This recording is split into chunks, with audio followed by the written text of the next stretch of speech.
Assalamualaikum warahmatullahi wabarakatuh. Alhamdulillah, wassalatu wassalamu ala rasulillah, la hawla wa la quwata illa billahil aliyil azim.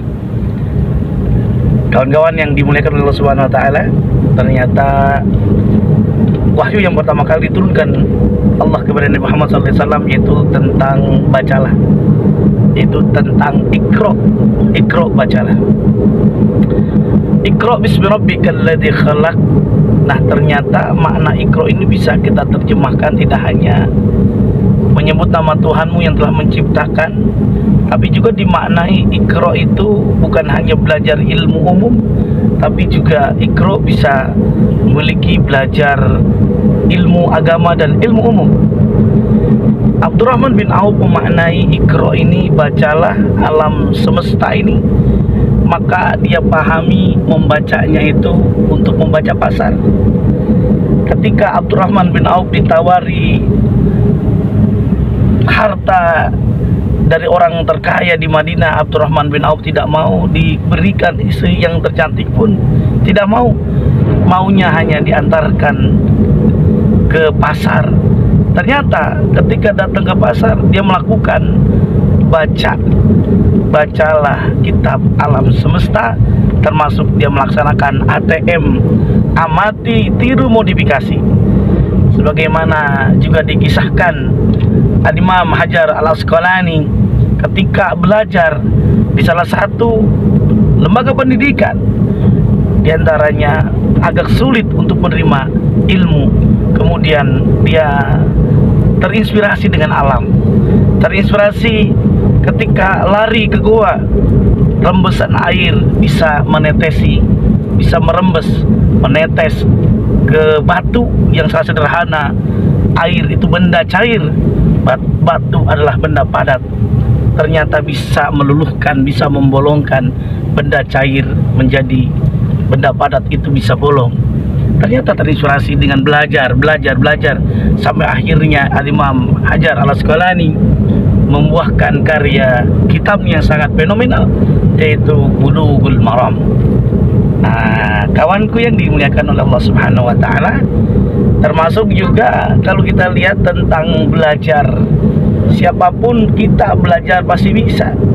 Belajar dengan alam, belajar dengan segala sesuatunya. Pesawat terbang pun orang belajar dengan yang namanya burung, kemudian dapatlah ilde untuk membuat pesawat terbang. Demikian halnya sepeda motor, dengan bebek kemudian jadilah motor, kemudian kijang ini menjadi mobil dan lain sebagainya.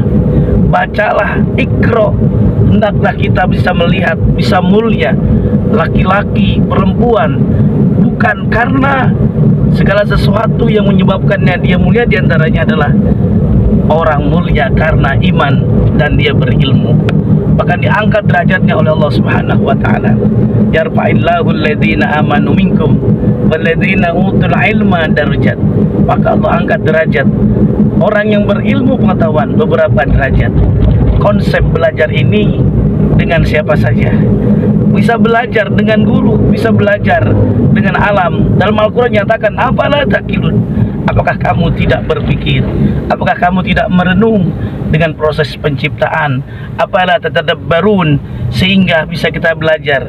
Nyamuk aja sangat luar biasa, sudah ditentukan oleh Allah Subhanahu wa taala, ada maknanya. Nyamuk diciptakan tak lain tak bukan, di situ juga ada sumber ide kreativitas. Maka manusia menemukan obat nyamuk.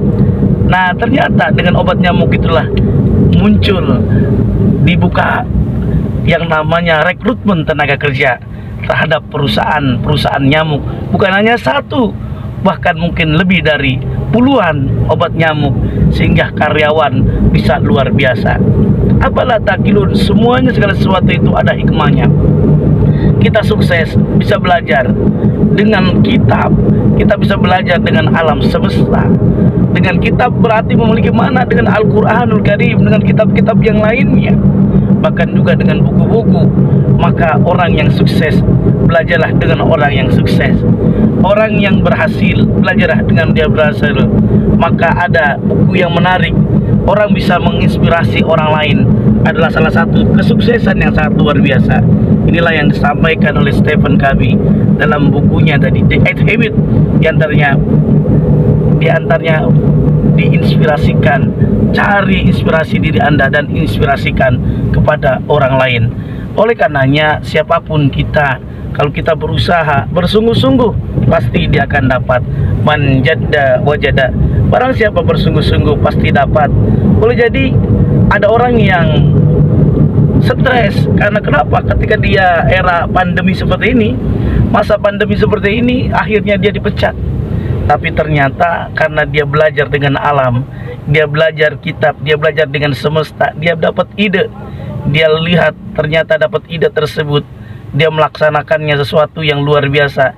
Dia dapat inovasi, diantaranya sampah-sampah yang dibuang kemudian dijadikan konblok. Bisa dilihat yang biasanya eceng gondok yang dibuang-buangi tersebut ternyata dapat inspirasi. Dia bikin sepatu, dia bikin tas, sehingga dia bisa ada penghasilan yang luar biasa. Inilah dijelaskan oleh Allah Subhanahu wa Ta'ala, bahwa segala sesuatu itu boleh jadi jelek di sisi Allah kita, tapi boleh jadi baik di sisi manusia.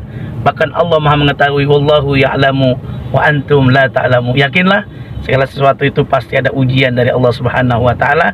Yakinlah Allah tidak akan menguji kita sampai kita mampu melewatinya. La yukallifullahu nafsan illa usaha laha ma kasabat wa 'alaiha maktasabat. Oleh karenanya, yuk bersama-sama untuk bersabar, untuk senantiasa belajar. Segala sesuatunya orang belajar bisa menjadi pintar. Orang belajar bisa baca, bisa menguasai dunia. Orang yang baca bisa menguasai ilmu pengetahuan, sains dan teknologi, bahkan bisa menguasai dunia. Terima kasih. Assalamualaikum warahmatullahi wabarakatuh.